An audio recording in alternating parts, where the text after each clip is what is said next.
আমি আশা করব যারা নেতৃত্বে আসবেন প্রথম কোয়ালিটি হবে আপনার জ্ঞান অর্জন করা লাগবে। আমি নাম ধরেই বলছি কারণ আমি পরীক্ষিত।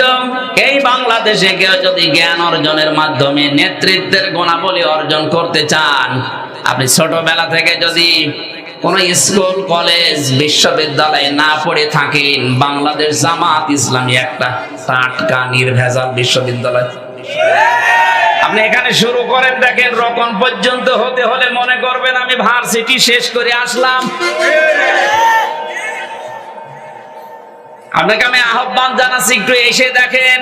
ভার্সিটি পড়েননি জীবনে, কি করে ভার্সিটি পড়া লাগে? এটা একটা জিন্দা ভার্সিটি। এখানে পড়ে দেখেন, আপনাকে ডক্টরেট ডিগ্রি দিয়ে দেবে যদি শেষ পর্যন্ত যেতে পারেন।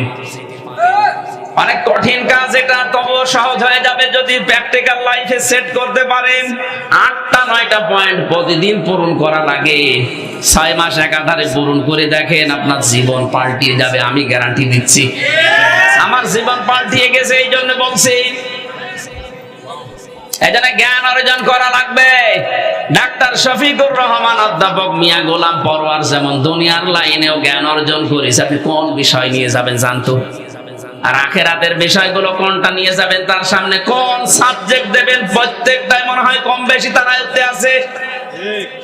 অথচ এমন এমন পীর এই দেশে আছে, নামাজের কথা বলেন, 2 ঘন্টা নামাজের ওয়াজ করবেন, অর্থনীতির কথা বলেন, ব্যাংকিং ব্যবস্থার কথা বলেন, আমার মনে হয় জীবনে আর চোখ খুলবে না। আপনাকে তো প্রত্যেকটা বিষয়ে কম বেশি পারদর্শী হওয়া লাগবে। আপনি নেতা হতে চান, হবে না। নেতৃত্বের প্রথম গুণ জ্ঞান অর্জন করা লাগবে। এটা আমি বানালাম। আমি কিন্তু আয়াত নাম্বার বলে দিয়েছি, সূরা বাকারা 247 নম্বর আয়াত মাঝের অংশে আছে। 2 পারা 19 পৃষ্ঠা 13 না 14 নাম্বার লাইনে আছে। যে কোনো তাফসীর দেখতে পারেন বাংলাদেশ। 2 নাম্বারটা বললে আবার রাগ করবেন না তো? রাগ করলেও কিছু করার নেই, কারণ আপনি না বুঝে রাগ করবেন। ওই যে হারাজনের ব্যাখ্যা বললাম না, যে কোরআনের ব্যাখ্যা করতে গেলে কিছু মানুষ সামনে থাকবে, ওরা না বুঝে মন খারাপ করতে পারে। এজন্য বোঝা যদি আপনার হয়ে যায় যে আপনি বুঝতে পেরেছেন, তখন আর মন খারাপ হবে না, তখন আপনি দোয়া করবেন। দ্বিতীয় নম্বরে কোরআনে কারীম জানিয়েছে, যারা সীমা লঙ্ঘন করে, যে মানুষগুলো দুনিয়ায় ফাসাদ সৃষ্টি করে, তাদের আনুগত্য করা যাবে না, তাদের নেতৃত্ব মানা যাবে না। এটা সূরা শুআরা 19 নাম্বার পারা 12 নাম্বার পৃষ্ঠার 5 নাম্বার লাইনের 151 152 নাম্বার আয়াত তাফসিরে ফি জিলালিল কোরআনে আছে। ওয়ালা তুতিউ আমরাল মুসরিফিন আল্লাযীনা ইউফসিদুনা ফিল আরদি ওয়ালা ইউসলিহুন। আল্লাহ বলেন, অনুসরণ করা যাবে না, তাদের নেতৃত্ব মানা যাবে না, যারা সীমা লঙ্ঘন করে, যারা ইসরাফ করে, দুনিয়ায় যারা ফাসাদ সৃষ্টি করে, শান্তি তৈরি করার জন্য, সংশোধনের জন্য যাদের কোনো চেষ্টা নেই, এ মানুষের অনুসরণ করবা না। তাহলে যে মানুষগুলো দেশে সীমা লঙ্ঘন করেছিল, বিচার ব্যবস্থায়, শিক্ষা ব্যবস্থায়, এই কথা বলছেন এখন, সীমা লঙ্ঘন করেছে, আপনি কোথায়? এমন কোন জায়গায় এই দেশে ছিল না। আপনি তাকান, কেন্দ্রীয় মসজিদের ইমাম পর্যন্ত পালিয়ে গেছে। একটা জাতি কত নিচে নামলে জাতীয় মসজিদের ইমাম পালিয়ে যায়। এসেছিল কয়েকদিন আগে, জোর করে দখল করার জন্য জনগণ জুতা দিয়ে পিটিয়েছে। লজ্জা শরম যে কিচ্ছু নেই, পরের দিন স্ট্যাটাস দিয়েছে, জনগণ আমার জুতা মেরেছে কিন্তু একটা আমার লাগেনি। কত বড় শয়তান মানুষ। বাবা তো ভালো ছিল, এইরকম কান পিটা আসলো কোন জায়গা থেকে? জনগণ জুতা মেরেছে কিন্তু আমার জুতা লাগেনি। লাগলে আপনার ভালো লাগতো? এখানে ফাসাদ শব্দের ব্যাখ্যায় মুফাসসির বলেন, ফাসাদ মানে মানুষের তৈরি করা নিয়ম নীতি। দুনিয়ায় যারা মানুষের তৈরি করা নিয়ম নীতি কায়েম করতে চায়, এদের অনুসরণ করা, আনুগত্য করা যাবে না। আমার মনে হয় বানিয়ে বানিয়ে বলছি। 3 নম্বরে অনুসরণ করা যাবে না তাদের, যে মানুষগুলো আল্লাহর জিকির থেকে গাফেল আর যারা মন মতো কাজ করে। এটা সূরা কাহাফ 16 নাম্বার পারা এটা 15 নম্বর পৃষ্ঠার 12 নম্বর লাইনের 28 নম্বর আয়াতের শেষের দিকে আছে, অলা তুতিমান আগফালনা কলবাহু আন যিকরিনা ওয়াত্তাবা হাওয়াহু ওয়া কানা আমরুহু ফুরতা। তাদের অনুসরণ করা যাবে না যারা আমি আল্লাহর জিকির থেকে গাফেল হয়ে গেছে। আমার স্মরণ যাদের মনে থাকে না, আমার স্মরণ যাদের কলবে নেই, আর যারা মন মতো কাজ করে, আপনি মিলাবেন এই দেশে, আমার মনে হয় মিলে যাবে। 4 নম্বরে তাদের অনুসরণ করা যাবে না। কোন মানুষ যদি মহিলা হওয়ার পরে নেতৃত্ব দেয়, তাহলে মেয়েদের নেতৃত্ব মানা যাবে না। এটা সূরা নিসা 5 নাম্বার পারার 2 নাম্বার পৃষ্ঠার 11 নাম্বার লাইনের 34 নাম্বার আয়াতের প্রথম অংশে আছে, আর রিজালু কাওয়ামুনা আলান নিসা। আল্লাহ বলেন পুরুষরা হবে অভিভাবক, নেতৃত্ব দেবে পুরুষ, মহিলারা হবে তার আজ্ঞাবহক। সুতরাং কোন মহিলা যদি নেতৃত্বের ভার গ্রহণ করে, নবীজি বলেন লাইয়ুফলিহা কওমুন, ওই জাতি কখনো সফলতা অর্জন করতে পারে না যে জাতির নেতৃত্বে কোনো মহিলা বসে আছে। আমরা চাই সামনে কোনো মহিলা যেন না আসে, যারা আসবে তারা যেন পুরুষ হয়। আবার পুরুষ যদি হয় একেবারে সেই চাচা এরশাদের মতো, তার সমস্যা। কথা বলেন না কেন? এরকম পুরুষ লাগবে না। আর ওনার যে দায়িত্বে ছিল, ওনার স্ত্রীও তো আর এক কি আল্লাহ বানিয়েছে আল্লাহ জানে, আর ও জানে। কোন দিক থেকে আমি তাকে পাইনি ঠিক মতো, কি বলতো না বলতো উনি জানে, আর ওনার আল্লাহ জানে। এই জন্য আমরা চাই কোরআনের নির্দেশ, নেতৃত্ব দিতে হলে যে কোয়ালিটি লাগে, মেয়েদের এটা নেই, এটা আছে পুরুষের। মেয়েদেরকে আল্লাহ বানিয়েছেন ঘরের পরিবেশের জন্য। হ্যাঁ, ওরা বাইরে আসতে পারবে, বাইরের কাজকর্ম করতে পারবে, সব জায়গায় ওদের উপস্থিতি আছে, কিন্তু পর্দা সহকারে। এটা যদি ইসলামী রাষ্ট্র হয়ে যায়, ঠিক এইটা 100% আপনি কায়েম দেখতে পাবেন। কোরআনে কারীম জানিয়েছে, ওয়াকরনা ফি বুয়ুতিকুন্না ওয়ালা তাবাররাজনা তাবাররুজাল জাহিলিয়াতিল উলা। রব্বুল আলামিন বলেন, হে মেয়েরা ঘরের পরিবেশে থাকবা, বাইরে যখন বের হবা জাহিলি যুগের মেয়েদের মতো রূপ সৌন্দর্য প্রদর্শন করে বের হবা না। তাবাররুজের অর্থ তাফসিরে খাজেন মুফাসসির 3টা দিয়েছেন। কোন মহিলার ভেতরে যদি একটাও পাওয়া যায়, ও জান্নাত দূরের কথা জান্নাতের ঘ্রাণও পাবে না। 1 নম্বরে মেয়েরা যখন রাস্তাঘাটে আসে, তখন ওদের সাজগোজ বেড়ে যায়। এরকম মহিলা দেশে নেই। সম্মানিত মা বোনেরা, আপনি সাজবেন, আপনার সাজ শুধুমাত্র আপনার স্বামীর জন্য। স্বামী বাদে যদি কোন পুরুষের জন্য আপনি সাজগোজ করেন, তাহলে কিয়ামতের দায়ুস হয়ে ওঠা লাগবে। আপনি যতক্ষণ বাইরে থাকবেন, আপনার কবিরা গুনাহ লেখা হতেই থাকবে। আশা করছি মুসলিম মেয়েরা ইশারা দিলাম বুঝে ফেলবে। তাবাররুজের দ্বিতীয় অর্থ, মেয়েরা যখন রাস্তাঘাটে আসে, তখন ওদের পোশাক হয়ে যায় 8-60। 4 পিস ছিল বাংলাদেশে, ওখান থেকে 3 পিসে, এরপরে 2 পিসে, এখন চলছে 1 পিস। আমার মনে হয় যে কায়দায় আমরা ডিজিটাল হওয়া আরম্ভ করেছিলাম, কিছুদিন পরে দেখতে নেই পিস। কথা বলেন না কেন? আমরা চাই মেয়েদের এই যে চস পায়জামা পরে, এটা জায়েজ নেই। মেয়েদের পোশাক হবে ঢিলা ঢালা। কথা বলেন না কেন? অন্তত অন্য কেউ যদি নাও মানে, আমরা যারা মুসলিম, আমাদের জাতির পিতা ইব্রাহিম তার সন্তান হিসাবে অন্তত মেয়েকে, বউকে, বোনকে, মাকে ঢিলা ঢালা পোশাক বানিয়ে দেবেন। নামাজ পড়ার জন্য সর্বোত্তম পোশাক হচ্ছে সালোয়ার কামিজ। শাড়ি পরে নামাজ হয়, কিন্তু যদি চুল বের হয়ে যায় সেজদা দিতে গেলে আপনার নামাজ বাতিল হয়ে যাবে। এজন্য আমাদের মাদের, বউদের, মেয়েদের আমরা এমন পোশাক বানিয়ে দেই, আমার মনে হয় সালোয়ার কামিজে খরচও কম। কথা বলেন না কেন?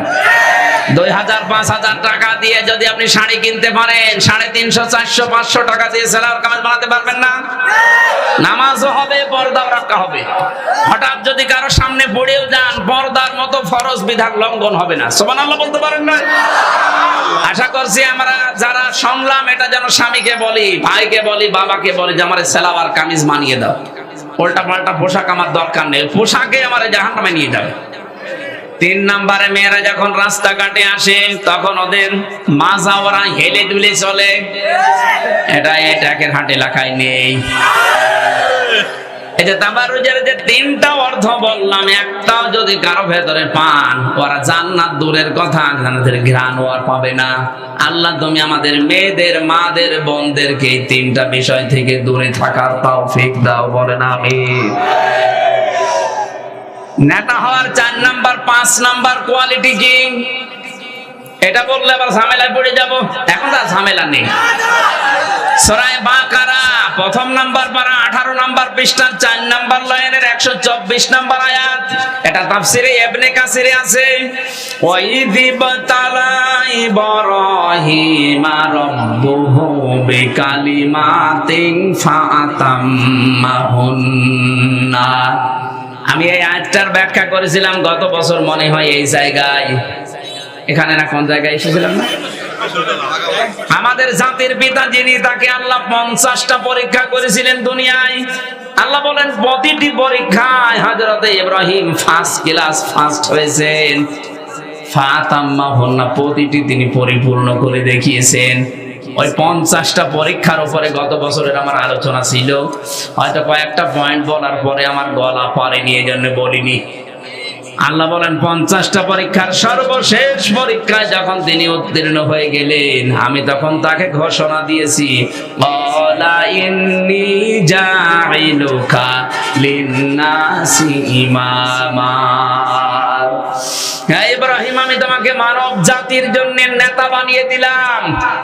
হযরত ইব্রাহিম প্রশ্ন করেছিলেন, ক্বালা মিন যুররিয়াতি, হে আল্লাহ, যে নেতৃত্ব দেওয়ার গুণা বলি, নেতা হওয়া, এটা কি শুধু আমি নিজেই পেলাম নাকি আমার সন্তানাদি যারা আসবে দুনিয়ায় কিয়ামত পর্যন্ত এরা পাবে?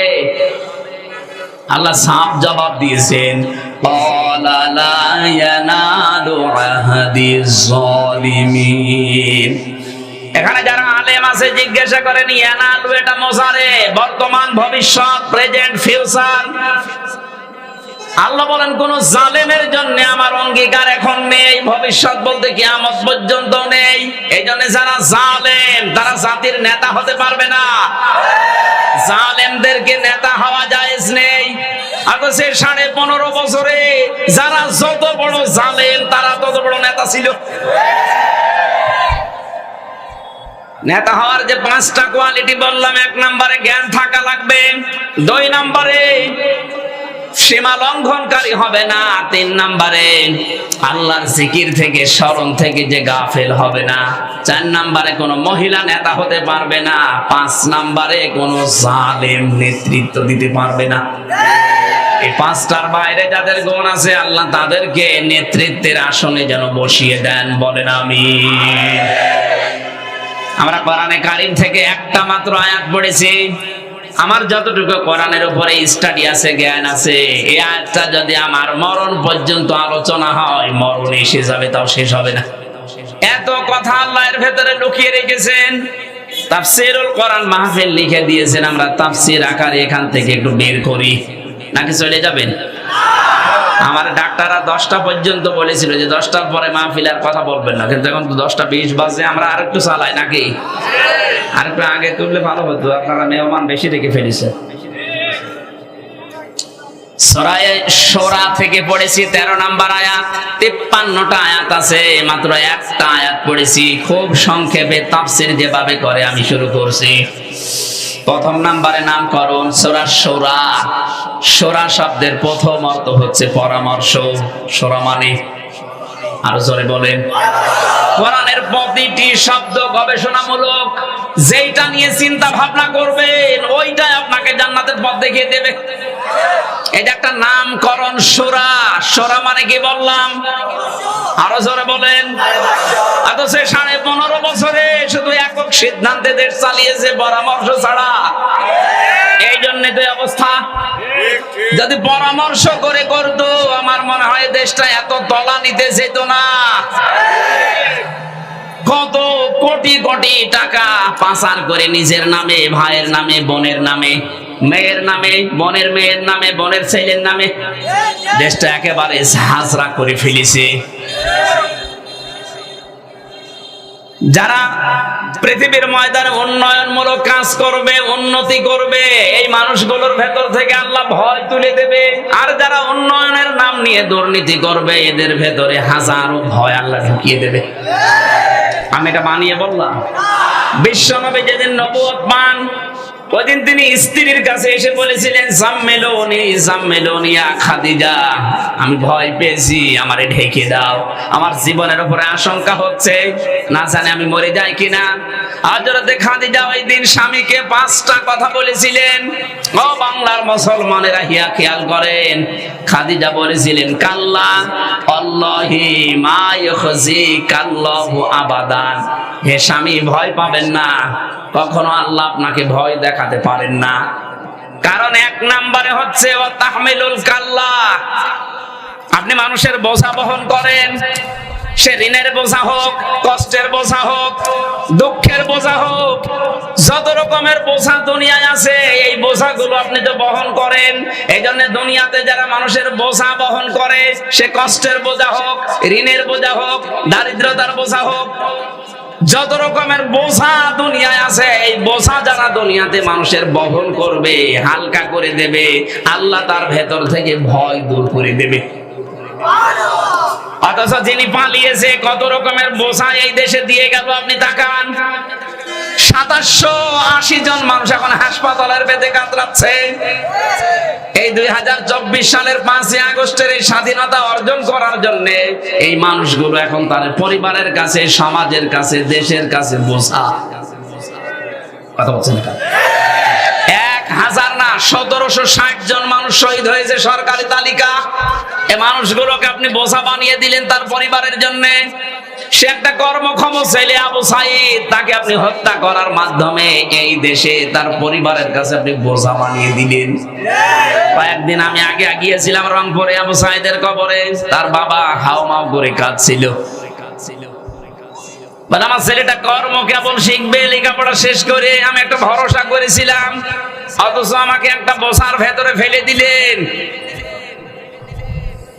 শুধু আবু সাইদ না, শুধু মীর মুগ্ধ না, এরকম 1700 কত মানুষ এই দেশে যারা শহীদ হয়ে গেল।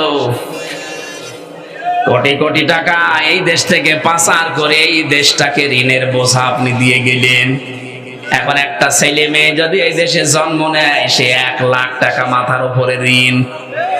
এই জন্য যারা ঋণ করে দেয় মানুষকে, ঋণের বোঝা চাপিয়ে দেয়, তাদের ভেতরে ভয়, ভয় আর ভয় আল্লাহ ঢুকিয়ে দেয়। এত ভয় পেয়েছে, দুপুরের খাবার খাবে সময় আল্লাহ দেয়নি, পালিয়েছে। উন্নয়ন এত করলে আপনি পালালেন কেন? এখনো পর্যন্ত যারা এই সাফাই গায়ে যেমন উন্নয়নের রোল মডেল করেছে, আপনি কোথায়? একটু বাইরে বের হন। আপনি তো ঋণের বোঝা দিয়ে গেলেন, কষ্টের বোঝা দিয়ে গেলেন, হাজারো হতাশার বোঝা আমাদের এই জাতির উপরে চাপিয়ে দিয়েছেন।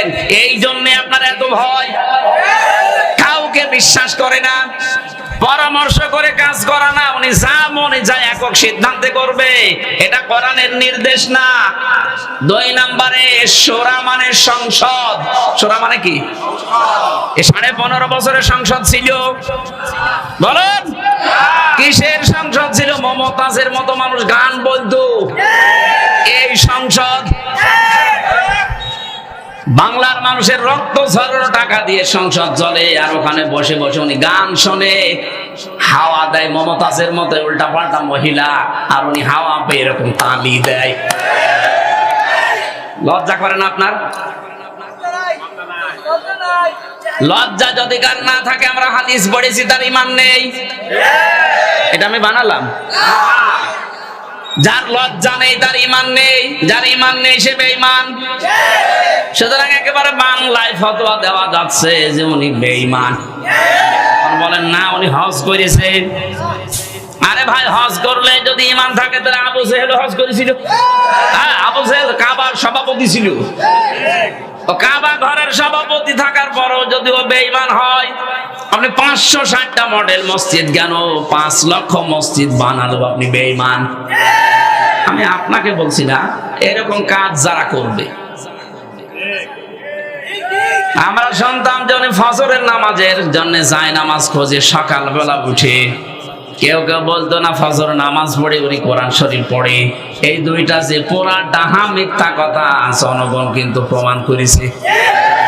এই ছেলে মেয়েরা যাওয়ার পরে যায় নামাজও পায়নি, কোরআন শরীফও পায়নি, যা পেয়েছে ও দেখানোর মতো না, দেখানোর মতো।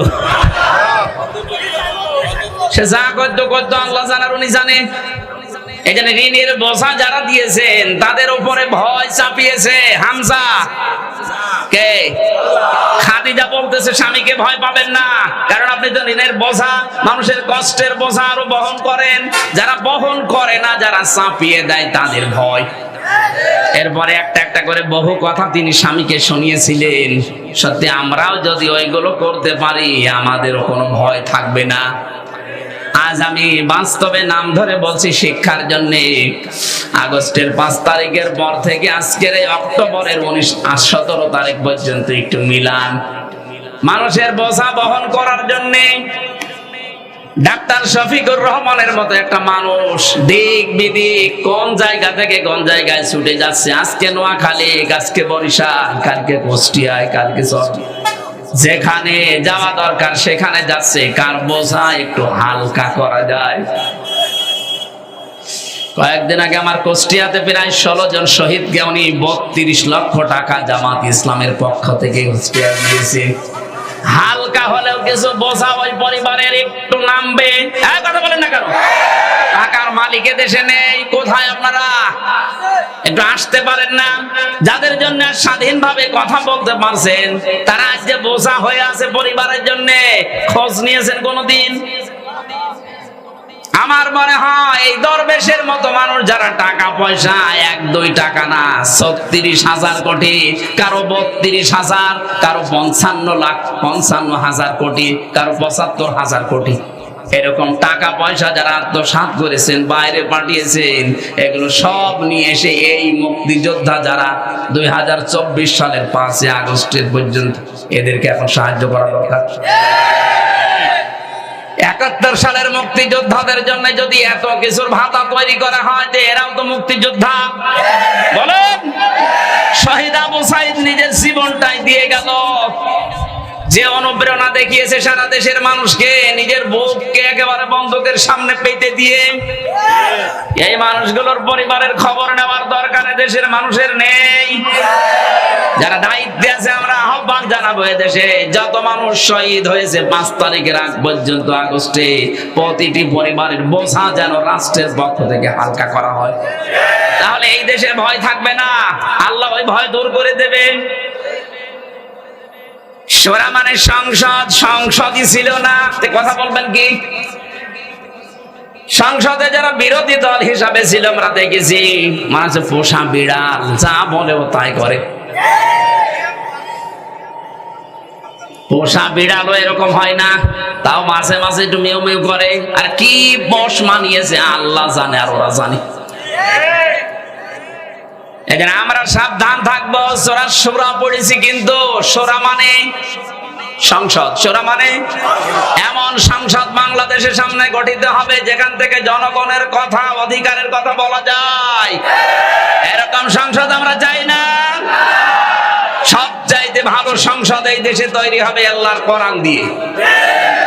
কোরআনে কারিমের 500 আয়াত যদি সংসদে কায়েম হয়, দেশটা একটা মিনি জান্নাত হয়ে যাবে। আল্লাহ বলেন, শারা'a লাকুম মিনাদ-দ্বীন, আমি নির্ধারিত করে দিলাম, বিধিবদ্ধ করে দিলাম দিনকে। দিন কি? দিন মানে এখানে রাতের পরে যে দিন আসবে, এই দিন। দিনের 4টা ব্যাখ্যা পেয়েছি আমি তাফসিরে। 1 নম্বরে, দিন মানে আল্লাহ বোঝাতে চেয়েছেন কিয়ামতের দিন, মালিকি ইয়াউমিদ্দিন। দ্বিতীয় নম্বরে দিন মানে ধর্ম, যেটা আমরা মনে করি ইন্নাদ-দীনা ইনদাল্লাহিল ইসলাম, আল্লাহর নিকট মনোনীত ধর্ম ইসলাম। তিন নম্বরে দিনের অর্থ বেশি, দিন মানে জীবন ব্যবস্থা। আল-ইয়াউমা আকমালতু লাকুম দীনাকুম, সূরা মায়েদার ভেতরে আল্লাহ বলেন তোমাদের জন্য আমি জীবন ব্যবস্থা আজকে পরিপূর্ণ করে দিলাম। দিনের 4 নম্বর অর্থ দিন মানে রাষ্ট্রীয় বিধান। এটা আমরা অনেকে না বুঝলে ফেরাউন বুঝেছিল। সূরা মুমিনের 26 নম্বর আয়াতে আল্লাহ বলেন আকালা ফিরআউনু দারুনি আকতুল মূসা ওয়ালিয়াদু রাব্বা ইলা আখিরি আয়াত। ফেরাউন বলেছে আমারে ছেড়ে দাও, আমি মুসাকে হত্যা করব, সে তার রবকে ডাকো, কারণ আমি আশঙ্কা করছি সে আমাদের দিন পাল্টিয়ে দেবে। এখানে দিন মানে রাষ্ট্রের আইন। সুতরাং দিনের যে অর্থগুলো বললাম, এইগুলো আজ দেশের জনগণ যদি আমরা জানতাম, বাস্তবে যদি মিলাতে পারতাম, এই আয়াতটা যদি সামনে নিয়ে আসতে পারতাম, আমরা মনে হয় এই দেশে ইসলাম কায়েম করে ফেলতাম। এটা এত গুরুত্বপূর্ণ বিধান এই দিন।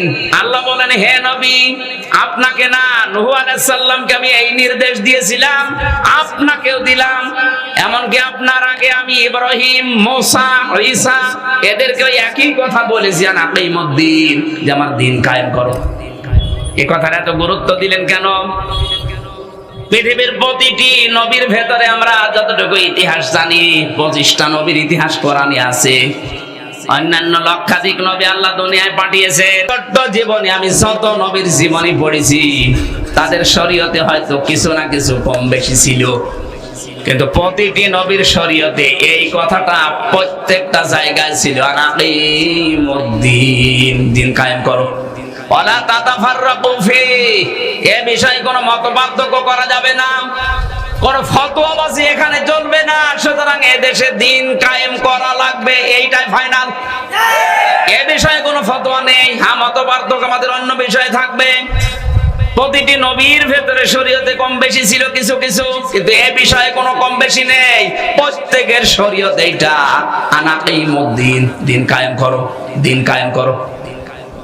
গুরুত্বপূর্ণ বিষয় কেন? কারণ দিন কায়েম হলে হালালকে হালাল, হারামকে হারাম জেনে ছেড়ে দেওয়া যায়। কথা বলেন না কেন? মান করাল কোরআনা ফাস্তাজহারাহু, কেউ যদি কোরআন পড়ে আর কোরআনকে বিজয় করার জন্য চেষ্টা চালায়, ফাহাল্লা হালালাহু ওয়া হাররামা হারামাহু আদখালাহুল্লাহুল জান্নাহ, ও তখন হারামকে হারাম, হালালকে হালাল জেনে মানতে পারবে, তাহলে পৃথিবী হয়ে যাবে তার জন্য একটা মিনি জান্নাত। জোরে বলেন সুবহানাল্লাহ। আল্লাহ পাক বলেন হে নবী, এই কথাটা আপনি যখন মুশরিকদেরকে বলবেন, তারা কিন্তু মন খারাপ করবে। কে বলছেন? কাবুরু আলাল মুশরিকিনা মা তাদউহুম ইলাই, এই কথাটা মুশরিকদেরকে বললে ওরা রাগ করবে। সুতরাং বাংলাদেশে যারা মুশরিক, যারা শিরক করে, তারা দিন কায়েমের কথা শুনলে রাগ করবে, অন্য কেউ রাগ করতে পারে না। এখন যে আলেমগুলো দিন কায়েমের কথা শুনলে রাজনীতি মনে করে, দুনিয়ার কাজ মনে করে, ফিতনা মনে করে, ওটা আলেম না, ওটা জালেম। 15.5 বছরে দিন কায়েমের বিপক্ষে অনেক আলেম ফতোয়া দিয়েছে না দেয়নি? এগুলো জালেম। আল্লাহু ইয়াজতাবি ইলাইহি মাইয়াশা, আল্লাহ যাকে নির্বাচিত করেন, মনোনীত করেন, তাকে দিন কায়েমের জন্য রাস্তায় নিয়ে আসেন। এই দেশে আগস্টের 5 তারিখের আগ পর্যন্ত একটা জরিপ আমার কাছে ছিল, মাত্র 100 জনের 15 জন দিন কায়েম চাই এই দেশে। কিন্তু এই 2 মাস কয়েকদিনের ব্যবধানে একটা রিপোর্ট আমি পেয়েছি আল জাজিরার, ওনারা জানিয়েছে বাংলাদেশে এখন 100 জনের 58 জন মানুষ চাইছে দেশে দিন কায়েম হোক। সুতরাং এই পার্সেন্টেজ যেন আরো বাড়তে থাকে। 100 জনের 100 জন যখন হয়ে যাবে যে দিন কায়েম হোক, তখন পৃথিবীর কোন শক্তি আর আমাদের বাধা দিয়ে রুখতে পারবে না। ওয়াহদি ইলাইহি মাইয়ুনিব, আল্লাহ পাকে নিজে বলছেন ওয়াহদি ইলাইহি মাইয়ুনিব, যে ব্যক্তি আমি আল্লাহর অভিমুখী হতে চাই, তাকে আমি এই পথ দেখাই। সুতরাং আমাদের মন তৈরি করে এই দিকে ফিরে যদি আমার আসার চেষ্টা হয়, আল্লাহ নিজে আমাদেরকে তার দিন কায়েমের জন্য মনোনীত করে নেবেন, আর এইটাই আমার জীবনের আসল পাওয়া। কথা বলেন না কেন? আমি যদি দিন কায়েমের জন্য আল্লাহর কোনো কাজে না লাগি, আমার জীবন দিয়ে করবো কি? আমি তো আর 60 বছর 70 বছর পরে এখানে বসে থাকতে পারবো না, এমনি বিদায় নেব।